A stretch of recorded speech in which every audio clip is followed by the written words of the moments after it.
Vinha de luz. Ditado pelo Espírito, Emmanuel. Psicografado por Francisco Cândido Xavier. Brilhe vossa luz. Meu amigo, no vasto caminho da Terra, cada criatura procura o alimento espiritual que lhe corresponde à posição evolutiva. A abelha suga a flor, o abutre reclama despojos, o homem busca emoções. Mas ainda mesmo no terreno das emoções, cada espírito exige tipos especiais. Há sofredores inveterados que outra coisa não demandam além do sofrimento, pessimistas que se enclausuram em nuvens negras, atendendo a propósito deliberado, durante séculos. Suprem a mente de torturas contínuas e não pretendem construir senão a piedade alheia, sob a qual se comprazem. Temos os ironistas e caçadores de gargalhadas que apenas solicitam motivos para o sarcasmo de que se alimentam. Observamos os discutidores que devoram páginas respeitáveis, com o único objetivo de recolher contradições para sustentarem polêmicas infindáveis. Reparamos os temperamentos enfermiços que sorvem tóxicos intelectuais, através de livros menos dignos, com a incompreensível alegria de quem traga envenenado licor. Nos variados climas do mundo, há quem se nutra de tristeza, de insulamento, de prazer barato, de revolta, de conflitos, de cálculos, de aflições, de mentiras. O discípulo de Jesus, porém, aquele homem que já se entediou das substâncias deterioradas da experiência transitória pede a luz da sabedoria, a fim de aprender a semear o amor em companhia do Mestre. Para os companheiros que esperam a vida renovada em Cristo, famintos de claridade eterna, foram escritas as páginas deste livro despretensioso. Dentro dele não há palavras de revelação sibilina. Traduz, simplesmente, um esforço para que nos integremos no Evangelho, celeiro divino do nosso pão de imortalidade. Não é exortação, nem profecia. É apenas convite. Convite ao trabalho santificante, planificado no código do amor divino. Se a candeia ilumina, queimando o próprio óleo, se a lâmpada resplende, consumindo a energia que a usina lhe fornece, ofereçamos a instrumentalidade de nossa vida aos imperativos da perfeição, para que o ensinamento do Senhor se revele, por nosso intermédio, aclarando a senda de nossos semelhantes. O Evangelho é o sol da imortalidade que o Espiritismo reflete, com sabedoria, para a atualidade do mundo. Brilhe vossa luz, proclamou o Mestre. Procuremos brilhar, repetimos nós. Emmanuel. Pedro Leopoldo, 25 de novembro de 1951. Quem lê, atenda quem lê, atenda. Jesus. Mateus, 24:15. Assim como as criaturas, em geral, converteram as produções sagradas da terra em objeto de perversão dos sentidos, movimento análogo se verifica no mundo, com referência aos frutos do pensamento. Frequentemente as mais santas leituras são tomadas à conta de tempero emotivo, destinado às sensações renovadas que condigam com o recreio pernicioso ou com a indiferença pelas obrigações mais justas. Raríssimos são os leitores que buscam a realidade da vida. O próprio Evangelho tem sido para os imprevidentes e levianos vasto campo de observações pouco dignas. Quantos olhos passam por ele, apressados e inquietos, anotando deficiências da letra ou catalogando possíveis equívocos, a fim de espalharem sensacionalismo e perturbação. Alinham, com avidez, as contradições aparentes e tocam a malbaratar, com enorme desprezo pelo trabalho alheio, as plantas tenras e dadivosas da fé renovadora. A recomendação de Jesus, no entanto, é infinitamente expressiva. É razoável que a leitura do homem ignorante e animalizado represente conjunto de ignominiosas brincadeiras, mas o espírito de religiosidade precisa penetrar a leitura séria, com real atitude de elevação. O problema do discípulo do Evangelho não é o de ler para alcançar novidades emotivas ou conhecer a Escritura para transformar em arena de esgrima intelectual, mas o de ler para atender a Deus, cumprindo-lhe a divina vontade. Vê como vives. E chamando 10 servos seus, deu-lhes 10 minas e disse-lhes, negociai até que eu venha. Jesus, Lucas, 19:13. Com a precisa madureza do raciocínio, compreenderá o homem que toda sua existência é um grande conjunto de negócios espirituais e que a vida, em si, não passa de ato religioso permanente, com vistas aos deveres divinos que nos prendem a Deus. Por enquanto, o mundo apenas exige testemunhos de fé das pessoas indicadas por detentoras de mandato essencialmente religioso. Os católicos romanos rodeiam de exigências os sacerdotes, desvirtuando-lhes o apostolado. Os protestantes, na maioria, atribuem aos ministros evangélicos as obrigações mais completas do culto. Os espiritistas reclamam de doutrinadores e médiuns as supremas demonstrações de caridade e pureza, como se a luz e a verdade da nova revelação pudessem constituir exclusivo patrimônio de alguns cérebros falíveis. Urge considerar, porém, que o testemunho cristão, no campo transitório da luta humana, é dever de todos os homens, indistintamente.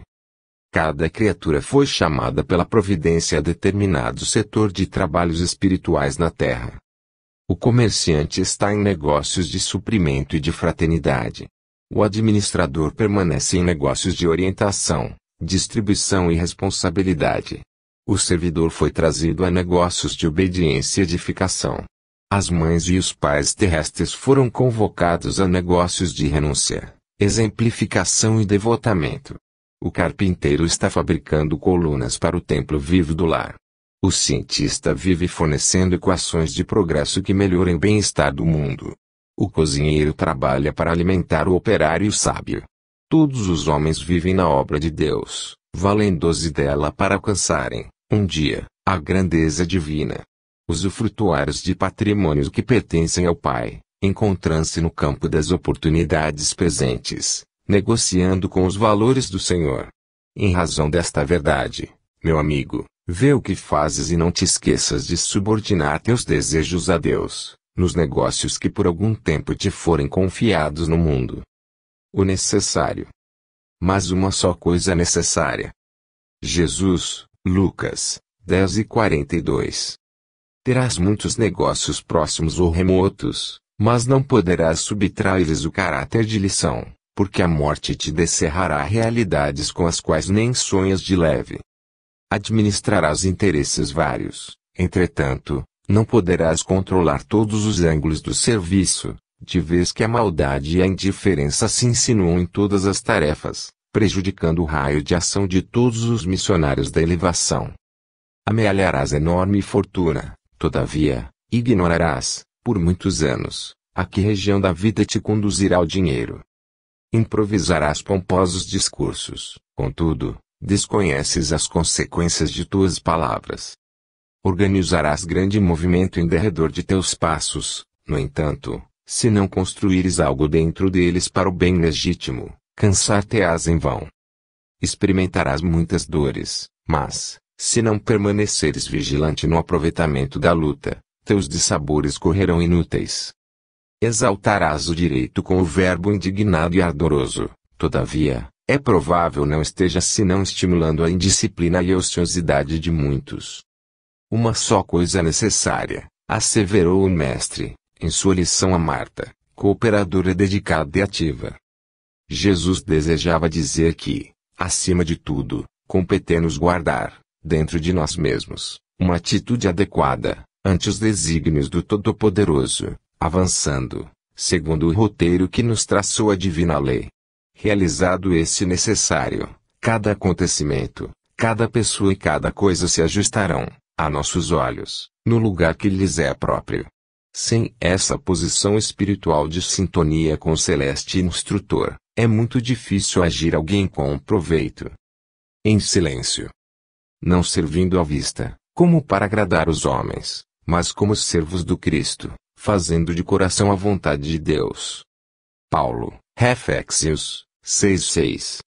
Se sabes, atende ao que ignora, sem ofuscá-lo com a tua luz. Se tens, ajuda ao necessitado, sem molestá-lo com tua posse. Se amas, não firas o objeto amado com exigências. Se pretendes curar, não humilhes o doente. Se queres melhorar os outros, não maldigues ninguém. Se ensinas a caridade, não te trajes de espinhos, para que teu contacto não dilacere os que sofrem. Tem cuidado na tarefa que o Senhor te confiou. É muito fácil servir à vista. Todos querem fazê-lo, procurando o apreço dos homens. Difícil, porém, é servir às ocultas, sem o ilusório manto da vaidade. É por isto que, em todos os tempos, quase todo o trabalho das criaturas é dispersivo e enganoso. Em geral, cuidase de obter a qualquer preço as gratificações e as honras humanas. Tu, porém, meu amigo, aprende que o servidor sincero do Cristo fala pouco e constrói, cada vez mais, com o Senhor, no divino silêncio do Espírito. Vai e serve. Não te dê um cuidado às fantasias que confundem os olhos da carne e nem te consagres aos ruídos da boca. Faze o bem, em silêncio. Foge às referências pessoais e aprendamos a cumprir, de coração, a vontade de Deus. Com amor. E, sobre tudo isto, revesti-vos de caridade, que é o vínculo da perfeição. Paulo, Colossenses, 13:14. Todo discípulo do Evangelho precisará coragem para atacar os serviços da redenção de si mesmo. Nenhum dispensará as armaduras da fé, a fim de marchar com desassombro sob tempestades. O caminho de resgate e elevação permanece cheio de espinhos. O trabalho constituir-se-á de lutas, de sofrimentos, de sacrifícios, de suor, de testemunhos. Toda a preparação é necessária. No capítulo da resistência, entretanto, sobre tudo isto é indispensável revestir-se nossa alma de caridade, que é amor sublime. A nobreza de caráter, a confiança, a benevolência, a fé, a ciência, a penetração, os dons e as possibilidades são fios preciosos, mas o amor é o tear divino que os entrelaçará, tecendo a túnica da perfeição espiritual. A disciplina e a educação, a escola e a cultura, o esforço e a obra, são flores e frutos na árvore da vida. Todavia, o amor é a raiz eterna. Mas, como amaremos no serviço diário? Renovemo-nos no Espírito do Senhor e compreendamos os nossos semelhantes. Auxiliemos em silêncio, entendendo a situação de cada um, temperando a bondade com energia, e a fraternidade com a justiça. Ouçamos a sugestão do amor, a cada passo, na senda evolutiva. Quem ama, compreende, e quem compreende, trabalha pelo mundo melhor. Multidões. Tenho compaixão da multidão.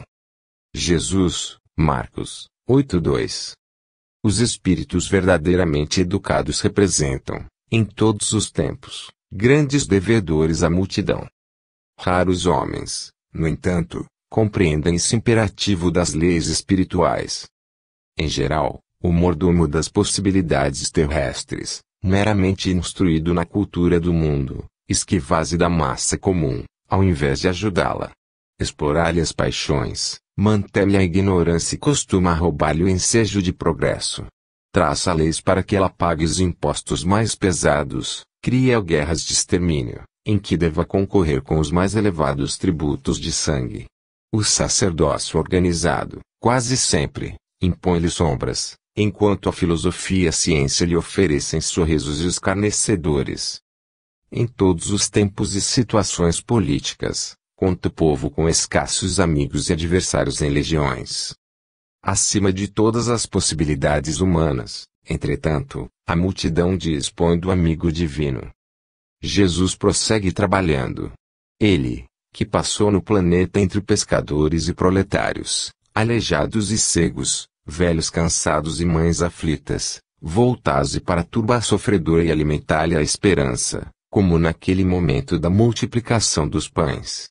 Lembra-te, meu amigo, de que és parte integrante da multidão terrestre. O Senhor observa o que fazes. Não roubes o pão da vida, procura multiplicá-lo. Aos discípulos.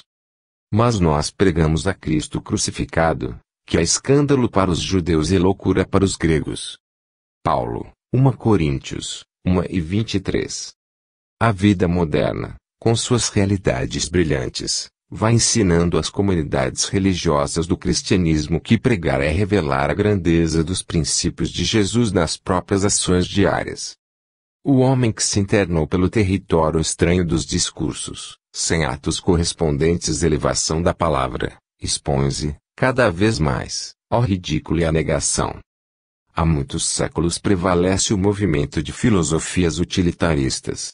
E, ainda agora, não escasseiam orientadores que cogitam da construção de palácios egoísticos à base do magnetismo pessoal e psicólogos que ensinam publicamente a sutil exploração das massas. É nesse quadro obscuro do desenvolvimento intelectual da Terra que os aprendizes do Cristo são expoentes da filosofia edificante da renúncia e da bondade, revelando em suas obras isoladas a experiência divina daquele que preferiu a crucificação ao pacto com o mal. Novos discípulos, por isso, vão surgindo, além do sacerdócio organizado. Irmãos dos sofredores, dos simples, dos necessitados, os espiritistas cristãos encontram obstáculos terríveis na cultura intoxicada do século e no espírito utilitário das ideias comodistas. Há quase 2000 anos, Paulo de Tarso aludia ao escândalo que a atitude dos aprendizes espalhava entre os judeus e a falsa impressão de loucura que despertava nos ânimos dos gregos. Os tempos de agora são aqueles mesmos que Jesus declarava chegados ao planeta, e os judeus e gregos, atualizados hoje nos negocistas desonestos e nos intelectuais vaidosos, prosseguem na mesma posição do início. Entre eles surge o continuador do Mestre, transmitindo-lhe o ensinamento com o verbo santificado pelas ações testemunhais. Aparecem dificuldades, sarcasmos e conflitos. O aprendiz fiel, porém, não se atemoriza. O comercialismo da avareza permanecerá com escândalo e instrução envenenada demorar-se-á com os desequilíbrios que lhes são inerentes. Ele, contudo, seguirá adiante, amando, exemplificando e educando com o libertador imortal. Marcas. Desde agora ninguém me moleste, porque trago no meu corpo as marcas do Senhor Jesus. Paulo, Gálatas, 6:17. Todas as realizações humanas possuem marca própria. Casas, livros, artigos, medicamentos, tudo exibe um sinal de identificação aos olhos atentos. Se medida semelhante é aproveitada na lei de uso dos objetos transitórios, não se poderia subtrair o mesmo princípio, na catalogação de tudo que se refira à vida eterna. Jesus possui, igualmente, os sinais dele. A imagem utilizada por Paulo de Tarso, em suas exortações aos Gálatas, pode ser mais extensa. As marcas do Cristo não são apenas as da cruz, mas também as de sua atividade na experiência comum. Em cada situação, o homem pode revelar uma demonstração do Divino Mestre. Jesus forneceu padrões educativos em todas as particularidades da sua passagem pelo mundo. O Evangelho nolo apresenta nos mais diversos quadros, junto ao trabalho, à simplicidade, ao pecado, à pobreza, à alegria, à dor, à glorificação e ao martírio.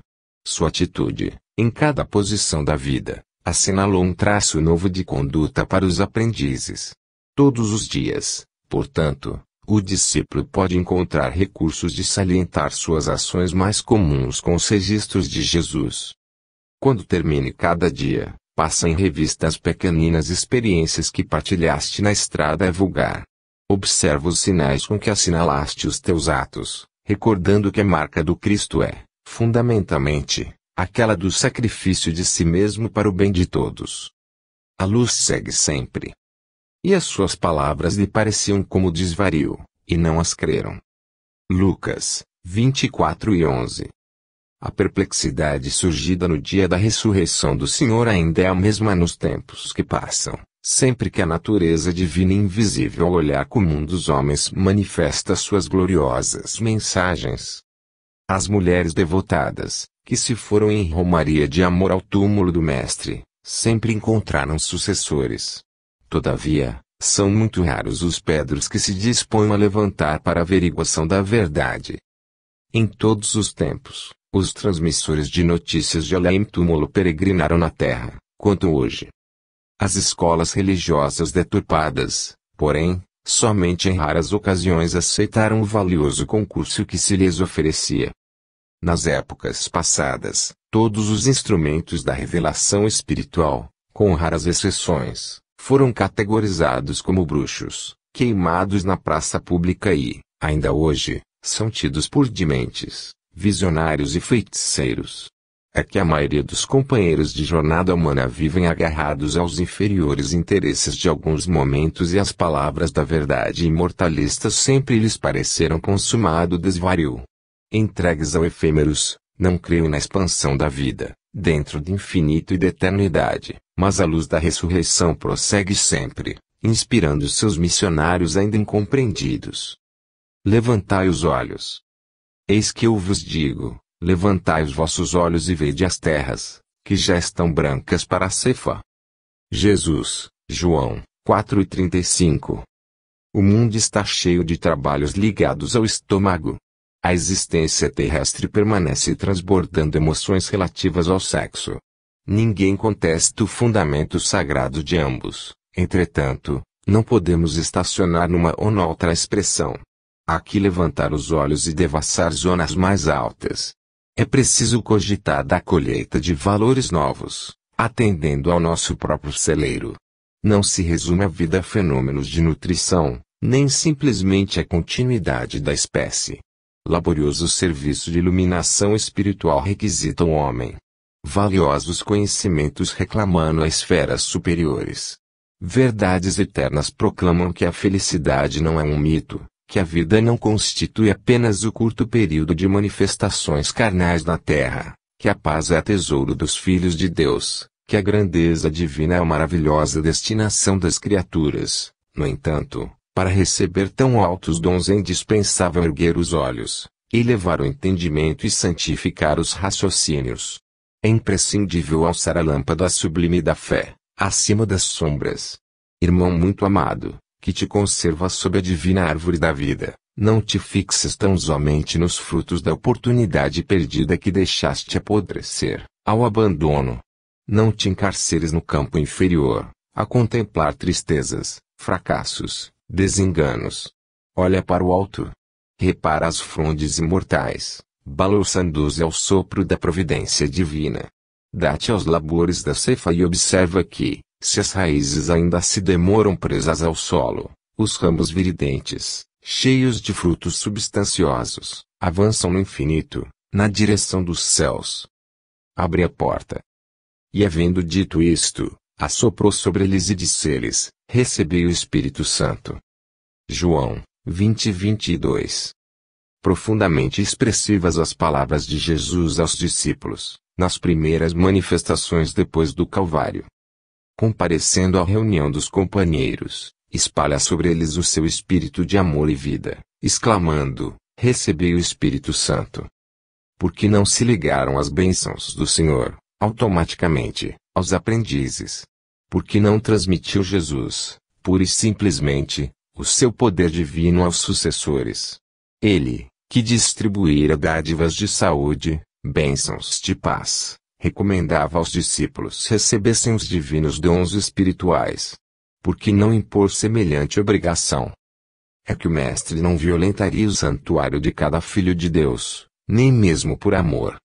Cada espírito guarda seu próprio tesouro e abrirá suas portas sagradas à comunhão com o Eterno Pai. O Criador oferece a semente, o sol e a chuva, o clima e o campo, a defesa e o adubo, o cuidado dos lavradores e a bênção das estações, mas a semente terá que germinar por si mesma, elevando-se para a luz solar. O homem recebe, igualmente, o sol da providência e a chuva de dádivas, as facilidades da cooperação e o campo da oportunidade, a defesa do amor e o adubo do sofrimento, o carinho dos mensageiros de Jesus e a bênção das experiências diversas. Todavia, somos constrangidos a romper por nós mesmos os envoltórios inferiores, elevando-nos para a luz divina. As inspirações e os desígnios do Mestre permanecem à volta de nossa alma, sugerindo modificações úteis, induzindo-nos à legítima compreensão da vida, iluminando-nos através da consciência superior. Entretanto, está em nós abrir-lhes ou não a porta interna.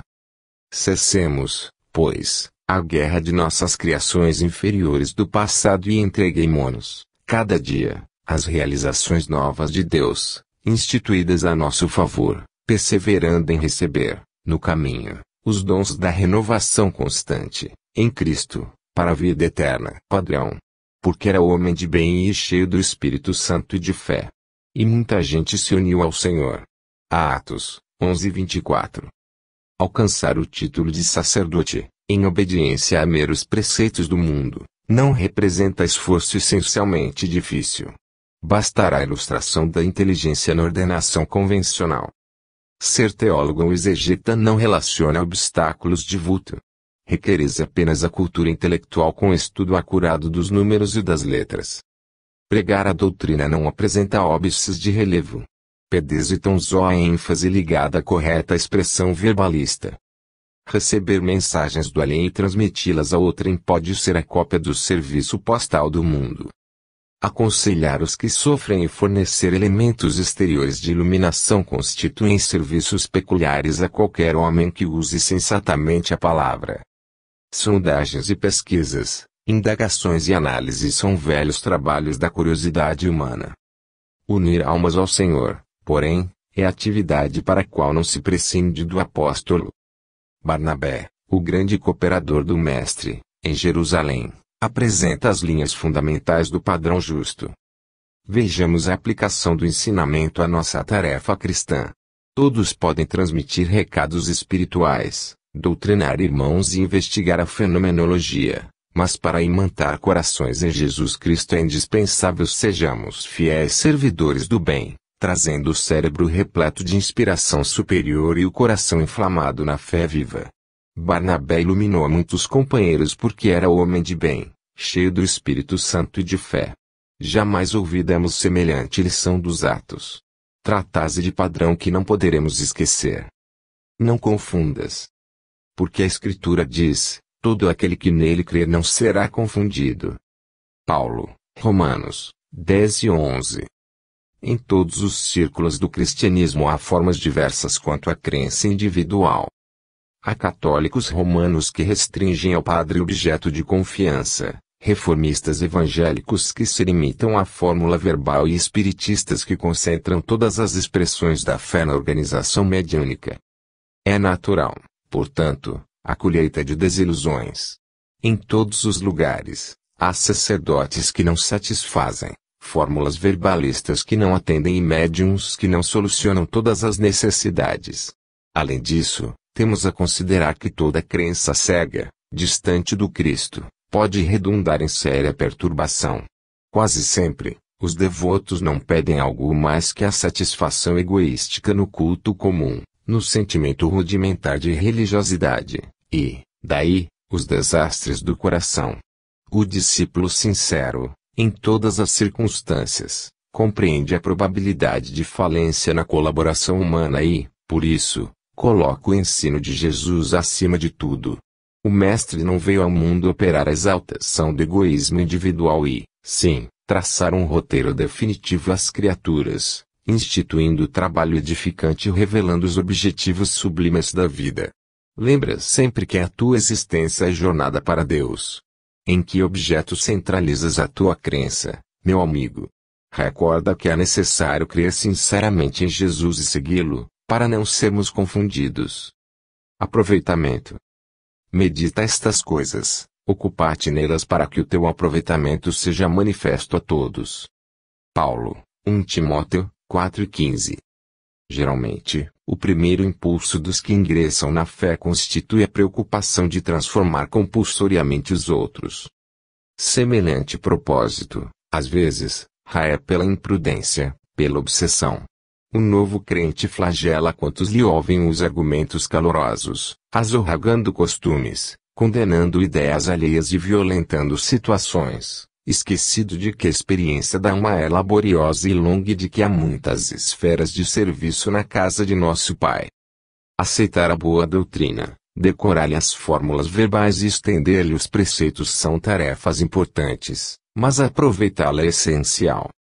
Muitos companheiros apregoam ensinamentos valiosos, todavia, no fundo, estão sempre inclinados a rudes conflitos, em face da menor alfinetada no caminho da crença. Não toleram pequeninos aborrecimentos domésticos e mantêm verdadeiro jogo de máscara em todas as posições. A palavra de Paulo, no entanto, é muito clara. A questão fundamental é de aproveitamento. Indubitável que a cultura doutrinária representa conquista imprescindível ao seguro ministério do bem, Contudo, é imperioso reconhecer que se o coração do crente ambiciona a santificação de si mesmo, a caminho das zonas superiores da vida, é indispensável se ocupe nas coisas sagradas do Espírito, não por vaidade, mas para que o seu justo aproveitamento seja manifesto a todos. Não entendem. Querendo ser doutores da lei, e não entendendo nem o que dizem nem o que afirmam. Paulo, 1 Timóteo, 1:7. Em todos os lugares surgem multidões que abusam da palavra. Avivam-se discussões destrutivas, na esfera da ciência, da política, da filosofia, da religião. Todavia, não somente nesses setores da atividade intelectual se manifestam semelhantes desequilíbrios. A sociedade comum, em quase todo o mundo, é campo de batalha, nesse particular, em vista da condenável influência dos que se impõem por doutores em informações descabidas.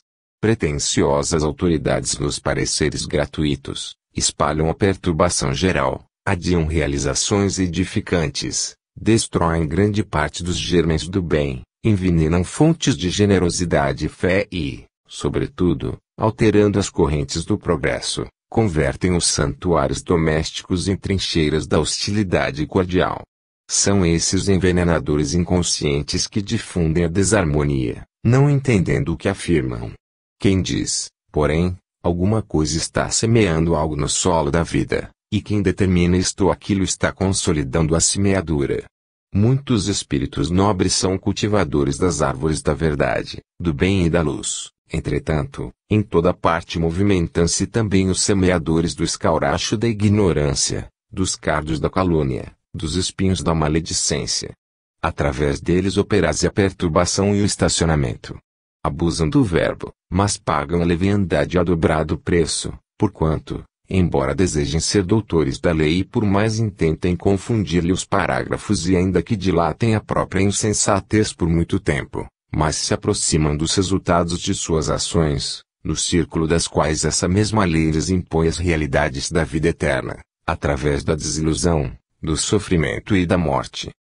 Tu, porém, fala o que convém à sã doutrina. Paulo, Tito, 2:1. Desde que não permaneças em temporária inibição do verbo, serás assediado ao falar em todas as situações. Convocar-te-ão à palavra os que desejam ser bons e os deliberadamente maus, os cegos das estradas sombrias e os caminheiros das sendas tortuosas. Corações perturbados pretenderão arrancar-te expressões perturbadoras. Caluniadores induzir-te-ão a caluniar. Mentirosos levar-te-ão a mentir. Levianos tentarão conduzir-te à leviandade. Ironistas buscarão localizar-te a alma no falso terreno do sarcasmo. Compreendeis que procedam assim, porquanto são ignorantes, distraídos da iluminação espiritual. Cegos desditosos sem o saberem, vão de queda em queda, desastre a desastre, criando a desventura de si mesmos. Tu, porém, que conheces o que eles desconhecem, que cultivas na mente valores espirituais que ainda não cultivam, toma cuidado em usar o verbo, como convém ao Espírito do Cristo que nos rege os destinos. É muito fácil falar aos que nos interpelam, de maneira a satisfazê-los, e não é difícil replicar-lhes como convém aos nossos interesses e conveniências particulares. Todavia, dirigirmos-nos aos outros, com a prudência amorosa e com a tolerância educativa, como convém essa doutrina do Mestre, é tarefa complexa e enobrecedora, que requisita a ciência do bem no coração e o entendimento evangélico nos raciocínios. Que os ignorantes e os cegos da alma falem desordenadamente, pois não sabem, nem veem. Tu, porém, acautela-te nas criações verbais, como quem não se esquece das contas naturais a serem acertadas no dia próximo. Auxílio eficiente. E abrindo a sua boca os ensinava. Mateus, 5:2. O homem que se distancia da multidão raramente assume posição digna à frente dela. Em geral, quem recebe autoridade cogita de encastelar-se em zona superior. Quem alcança patrimônio financeiro elevado costuma esquecer os que lhe foram companheiros do princípio e traça linhas divisórias humilhantes para que os necessitados não o aborreçam. Quem aprimora a inteligência quase sempre abusa das paixões populares facilmente exploráveis. E a massa, na maioria das regiões do mundo, prossegue relegado a si própria. A política inferior converteu em joguete de manobra comum. O comércio desleal nela procura o filão de lucros exorbitantes. O intelectualismo vaidoso envolver nas expansões do pedantismo que lhe é peculiar. De época em época, a multidão é sempre objeto de escárnio ou desprezo pelas necessidades espirituais que lhe caracterizam os movimentos e atitudes. Raríssimos são os homens que ajudam a escalar o monte iluminativo. Pouquíssimos mobilizam recursos no amparo social. Jesus, porém, traçou o programa desejável, instituindo o auxílio eficiente. Observando que os filhos do povo se aproximavam dele, começou a ensinar-lhes o caminho reto, dando-nos a perceber que a obra educativa da multidão desafia os religiosos e cientistas de todos os tempos. Quem se honra, pois, de servir a Jesus, imite-lhe o exemplo. Ajude o irmão mais próximo a dignificar a vida, a edificar-se pelo trabalho sádio e a sentir-se melhor. Ouçamos atentos. Buscai primeiro o reino de Deus e sua justiça. Jesus, Mateus 6:33. Apesar de todos os esclarecimentos do Evangelho, os discípulos encontram dificuldade para equilibrarem, convenientemente, a bússola do coração. Recorreis à fé, na sede de paz espiritual, no anseio de luz, na pesquisa da solução aos problemas graves do destino. Todavia, antes de tudo, o aprendiz costuma procurar a realização dos próprios caprichos, o predomínio das opiniões que lhe são peculiares, a subordinação de outrem aos seus pontos de vista, a submissão dos demais à força direta ou indireta de que é portador, a consideração alheia ao seu modo de ser, a imposição de sua autoridade personalíssima, os caminhos mais agradáveis, as comodidades fáceis do dia que passa, as respostas favoráveis aos seus intentos e a plena satisfação própria no imediatismo vulgar. Raros aceitam as condições do discipulado. Em geral, recusam o título de seguidores do Mestre. Querem ser favoritos de Deus. Conhecemos, no entanto, a natureza humana, da qual ainda somos partícipes, não obstante a posição de espíritos desencarnados. E sabemos que a vida burilará todas as criaturas nas águas lustrais da experiência. Lutaremos, sofreremos e aprenderemos, nas variadas esferas de luta evolutiva e redentora. Considerando, porém, a extensão das bênçãos que nos felicitam a estrada, acreditamos seria útil à nossa felicidade e equilíbrio permanentes ouvir, com atenção, as palavras do Senhor: buscai primeiro o reino de Deus e sua justiça. Executar bem. E ele lhes disse: não peçais mais do que o que vos está ordenado. João Batista, Lucas 13:13. A advertência de João Batista mas inquieta dos avisos mais preciosos do Evangelho.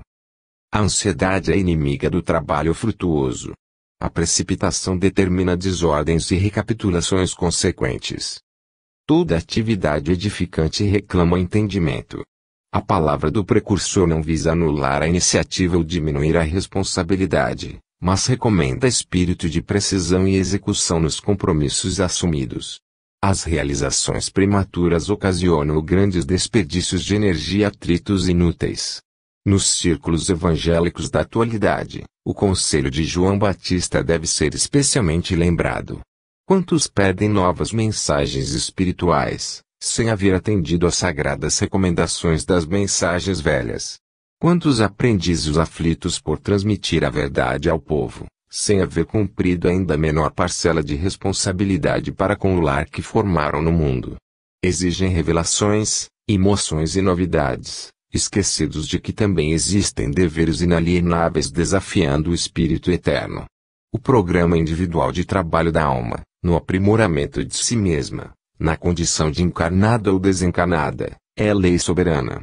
Inútil enganar o homem a si mesmo com belas palavras, sem lhes aderir intimamente, ou recolher-se à proteção de terceiros, na esfera da carne ou nos círculos espirituais que lhes são próximos. De qualquer modo, haverá na experiência de cada um de nós a ordenação do Criador e o serviço da criatura. Não basta multiplicar as promessas ou pedir variadas tarefas ao mesmo tempo. Antes de tudo, é indispensável receber a ordenação do Senhor, cada dia, e executá-la do melhor modo. Porta estreita. Porfiai por entrar pela porta estreita, porque eu vos digo que muitos procurarão entrar, e não poderão. Jesus, Lucas 13:24. Antes da reencarnação necessária ao progresso, a alma estima na porta estreita a sua oportunidade gloriosa nos círculos carnais. Reconhece a necessidade do sofrimento purificador. Anseia pelo sacrifício que redime. Exalta o obstáculo que ensina. Compreende a dificuldade que enriquece a mente e não pede outra coisa que não seja a lição, nem espera senão a luz do entendimento que a elevará nos caminhos infinitos da vida. Obtém o vaso frágil de carne, em que se mergulha para o serviço de retificação e aperfeiçoamento.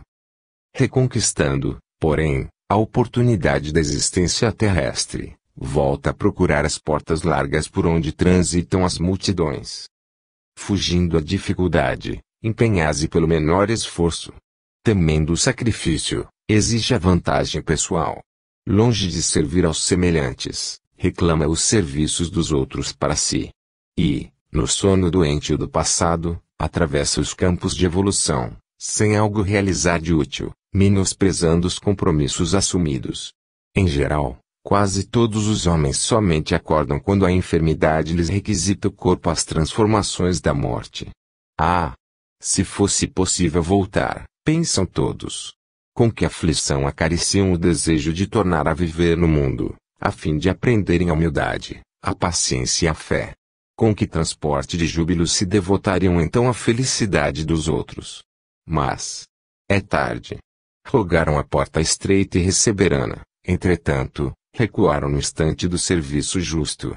E porque se acomodaram muito bem nas portas largas, volvem a integrar as fileiras ansiosas daqueles que procuram entrar, de novo, e não conseguem. Oração e renovação. Holocaustos e oblações pelo pecado não te agradaram. Paulo, Hebreus 10:6. É certo que todo o trabalho sincero de adoração espiritual nos levanta a alma, elevando-nos os sentimentos. A súplica, no remorso, traz-nos a bênção das lágrimas consoladoras. A rogativa na aflição dá-nos a conhecer a deficiência própria, ajudando-nos a descobrir o valor da humildade. A solicitação na dor revela-nos a fonte sagrada da inesgotável misericórdia. A oração refrigera, alivia, exalta, esclarece, eleva, mas, sobretudo, afeiçoa o coração ao serviço divino. Não olvidemos, porém, de que os atos íntimos e profundos da fé são necessários e úteis a nós próprios. Na essência, não é o Senhor quem necessita de nossas manifestações votivas, mas somos nós mesmos que devemos aproveitar a sublime possibilidade da repetição, aprendendo com a sabedoria da vida. Jesus espera por nossa renovação espiritual, acima de tudo. Se erraste, é preciso procurar a porta da retificação.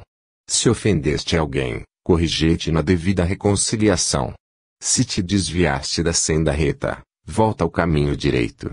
Se te perturbaste, harmoniza-te de novo. Se abrigaste a revolta, recupera a disciplina de ti mesmo. Em qualquer posição de desequilíbrio, lembra-te de que a prece pode trazer-te sugestões divinas, ampliar-te a visão espiritual e proporcionar-te consolações abundantes. Todavia, para o Senhor não bastam as posições convencionais ou verbalistas. O Mestre confere-nos a dádiva e pede-nos a iniciativa. Nos teus dias de luta, portanto, faze os votos e promessas que forem de teu agrado e proveito, mas não te esqueças da ação e da renovação aproveitáveis na obra divina do mundo e sumamente agradáveis aos olhos do Senhor. Corrigendas. Porque o Senhor corrige ao que ama e açoita qualquer que recebe por filho. Paulo, Hebreus 12:6. Quando os discípulos do Evangelho começam a entender o valor da corrigenda, eleva-lhes a mente a planos mais altos da vida. Naturalmente que o Pai ama todos os filhos, no entanto, os que procuram compreendê-lo perceberão, de mais perto, o amor divino. Máxima identificação com o Senhor representa a máxima capacidade sentimental. Chegado a essa posição, penetra o espírito em outras zonas de serviço e aprendizado. A princípio, doem as corrigendas, atormenta-nos açoites da experiência. Entretanto, se sabe vencer nas primeiras provas, entra no conhecimento das próprias necessidades e aceita a luta por alimento espiritual e o testemunho de serviço diário por indispensável expressão da melhoria de si mesmo. A vida está repleta de lições nesse particular. O mineral dorme. A árvore sonha. O irracional atende ao impulso. O homem selvagem obedece ao instinto. A infância brinca. A juventude idealiza. O espírito consciente esforça-se e luta. O homem renovado e convertido a Jesus, porém, é o filho do céu, colocado entre as zonas inferiores e superiores do caminho evolutivo. Nele, o trabalho de iluminação e aperfeiçoamento é incessante, deve, portanto, ser o primeiro a receber as corrigendas do Senhor e os açoites da retificação paterna. Se te encontras, pois, mais perto do Pai, aprende a compreender o amor da educação divina. E olhai por vós. E olhai por vós, não aconteça que os vossos corações se carreguem de glotonaria, de embriaguez e dos cuidados desta vida, e venha sobre vós de improviso aquele dia. Jesus, Lucas, 21:34. Em geral, o homem se interessa por tudo quanto diga a respeito ao bem-estar imediato da existência física, descuidando-se da vida espiritual, a sobrecarregar sentimentos de vícios e inquietações de toda a sorte. Enquanto lhe sobra tempo para comprar aflições no vasto noticiário dos planos inferiores da atividade terrena, nunca encontra oportunidade para escassos momentos de meditação elevada. Fixa com interesse as ondas destruidoras de ódio e treva que assolam nações, mas não vê, comumente, as sombras que o invadem. Vasculha os males do vizinho e distrai-se dos que lhe são próprios. Não cuida senão de alimentar convenientemente o veículo físico, mergulhando-se no mar de fantasias ou encarcerando-se em laços terríveis de dor, que ele próprio cria, ao longo do caminho. Depois de plasmar escuros fantasmas e de nutrir os próprios verdugos, clama, desesperado, por Jesus e seus mensageiros. O Mestre, porém, não se descuida em tempo algum e, desde muito, recomendou vê-lo cada um por si, na direção da espiritualidade superior. Sabia o Senhor quanto é amargo o sofrimento de improviso e não nos faltou com o roteiro, antecedendo-nos a solicitação, há muitos séculos. Retire-se cada um dos excessos na satisfação egoística, fuja ao relaxamento do dever, alije as inquietações mesquinhas, e estará preparado à sublime transformação. Em verdade, a terra não viverá indefinidamente, sem contas, contudo, cada aprendiz do Evangelho deve compreender que o instante da morte do corpo físico é dia de juízo no mundo de cada homem. No reino interior. Sigamos, pois, as coisas que contribuem para a paz e para a edificação de uns para com os outros. Paulo, Romanos, 14:19. Não podemos esperar, por enquanto, que o Evangelho de Jesus obtenha vitória imediata no espírito dos povos.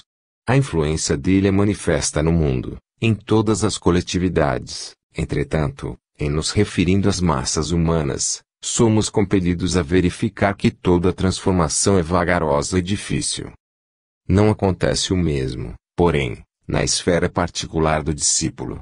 Cada espírito possui o seu reino de sentimentos e raciocínios, ações e reações, possibilidades e tendências, pensamentos e criações. Nesse plano, o ensino evangélico pode exteriorizar-se em obras imediatas. Bastará que o aprendiz se afeiçoe ao mestre. Enquanto o trabalhador espia questões do mundo externo, o serviço estará perturbado.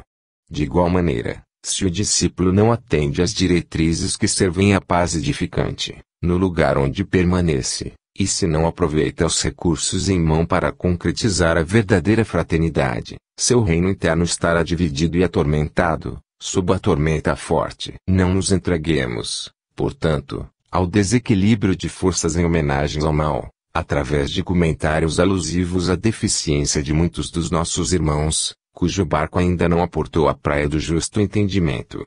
O caminho é infinito e o Pai vela por todos. Auxiliemos e edifiquemos.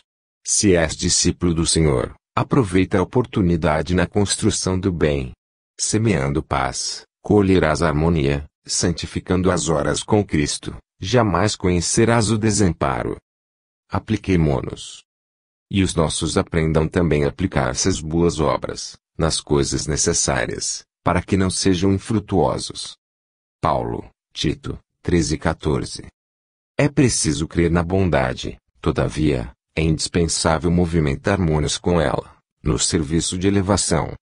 É necessário guardar a fé, contudo, se não a testemunhamos, nos trabalhos de cada dia, permaneceremos na velha superfície do palavrório. Claro que todos devemos aprender o caminho da iluminação, entretanto, se nos não dispomos a palmilhá-lo, não passaremos da atitude verbalista. Há no espiritismo cristão palpitantes problemas para os discípulos de todas as situações. É muito importante o conhecimento do bem, mas que não esqueçamos as boas obras. É justo se nos dilate a esperança, diante do futuro, à frente da sublimidade dos outros mundos em glorioso porvir, mas não olvidemos os pequeninos deveres da hora que passa. De outro modo, seríamos legiões de servidores, incapazes de trabalhar, belas figuras na vitrina das ideias, sem qualquer valor na vida prática. A natureza costuma apresentar lindas árvores que se cobrem de flores e jamais frutificam. O céu, por vezes, mostra nuvens que prometem chuva e se desfazem sem qualquer benefício à terra sedenta. As escolas religiosas, igualmente, revelam grande número de demonstrações dessa ordem. São os crentes promissores e infrutuosos, que a todos iludem pelo aspecto brilhante. Dia virá, porém, no qual se certificarão de que é sempre melhor fazer para ensinar depois, que ensinar sempre sem fazer nunca. Véus. Mas quando se converterem ao Senhor, então o véu se tirará. Paulo, 2 Coríntios, 13:16. Não é fácil rasgar os véus que ensombram a mente humana. Quem apenas analisa, pode ser defrontado por dificuldades inúmeras, demorando-se muito tempo nas interpretações alheias. Quem somente se convence pode tender ao dogmatismo feroz. Muitos cientistas e filósofos, escritores e pregadores à semelhança aos pássaros de bela plumagem, condenados a baixo voo em cipoais extensos. Vigorosas inteligências, temporariamente frustradas por véus espessos, estão sempre ameaçadas de surpresas dolorosas, por não se afeiçoarem, realmente, às verdades que elas mesmas admitem e ensinam. Exportadores de teorias, olvidam os tesouros da prática e daí as dúvidas e negações que, por vezes, lhes assaltam o entendimento. Esperam o bem que ainda não semearam e exigem patrimônios que não construíram, por descuidados de si próprios. Conseguem teorizar valorosamente, aconselhar com êxito, mas, nos grandes momentos da vida, sentem-se perplexos, confundidos, desalentados. É que lhes falta verdadeira transformação para o bem, com o Cristo, e, para que sintam efetivamente a vida eterna com o Senhor, é indispensável se convertam ao serviço de redenção. Somente quando chegam a semelhante cume espiritual é que se libertam dos véus pesados que lhes obscurecem o coração e o entendimento, atingindo as esferas superiores, em voos sublimes para a divindade. Indicação de Pedro. Aparteze do mal, e faça o bem, busque a paz, e siga. Pedro. 1 Pedro, 13:11. A indicação do grande apóstolo, para que tenhamos dias felizes, parece extremamente simples pelo reduzido número de palavras, mas revela um campo imenso de obrigações. Não é fácil apartar-se do mal, consubstanciado nos desvios inúmeros de nossa alma através de consecutivas reencarnações, e é muito difícil praticar o bem, dentro das nocivas paixões pessoais que nos empolgam a personalidade, cabendo-nos ainda reconhecer que, se nos conservarmos envolvidos na túnica pesada de nossos velhos caprichos, é impossível buscar a paz e segui-la. Cigarão-nos males numerosos, aos quais nos inclinamos nas sendas evolutivas, e acostumados ao exclusivismo e ao atrito inútil, no desperdício de energias sagradas, ignoramos como procurar a tranquilidade consoladora. Esta é a situação real da maioria dos encarnados e de grande parte dos desencarnados que se acomodam aos círculos do homem, porque a morte física não soluciona problemas que condizem com o foro íntimo de cada um. A palavra de Pedro, desse modo, vale por desafio generoso. Nosso esforço deve convergir para a grande realização. Dilacerezemos o ideal ou firazemos a alma, apartemo-nos do mal e pratiquemos o bem possível, identifiquemos a verdadeira paz e sigamo-la. E tão logo alcancemos as primeiras expressões do sublime serviço, referente à própria edificação, lembremo-nos de que não basta evitar o mal sem nos afastarmos dele, semeando sempre o bem, e que não vale tão somente desejar a paz, mas buscá-la e segui-la com toda a persistência de nossa fé. Em peregrinação. Porque não temos aqui cidade permanente, mas buscamos a futura. Paulo, Hebreus 13:14. Risível é o instinto de apropriação indébita que assinala a maioria dos homens. Não será a Terra comparável a grande carro cósmico, onde se encontra o espírito em viagem educativa. Se a criatura permanece na abastança material, apenas excursione em aposentos mais confortáveis. Se respira na pobreza, viaja igualmente com vistas ao mesmo destino, apesar da condição de segunda classe transitória. Se apresenta notável figuração física, somente enverga efêmera vestidura de aspecto mais agradável, através de curto tempo, na jornada empreendida. Se exibe traços menos belos ou caracterizados de evidentes imperfeições, valez de indumentária tão passageira quanto a mais linda roupagem do próximo, na peregrinação em curso. Por mais que o impulso de propriedade ateie fogueiras de perturbações e discórdias, na maquinaria do mundo, a realidade é que homem algum possui no chão do planeta domicílio permanente. Todos os patrimônios materiais a que se atira, ávido de possuir, se desgastam e transformam. Nos bens que incorpora ao seu nome, até o corpo que julga exclusivamente seu, ocorrem modificações cada dia, impelindo-o a renovar-se e melhorar-se para a eternidade. Se não está cego, pois, para as leis da vida, se já despertaste para o entendimento superior, examina, a tempo, onde te deixará, provisoriamente, o comboio da experiência humana, nas súbitas paradas da morte. Guardemos o coração.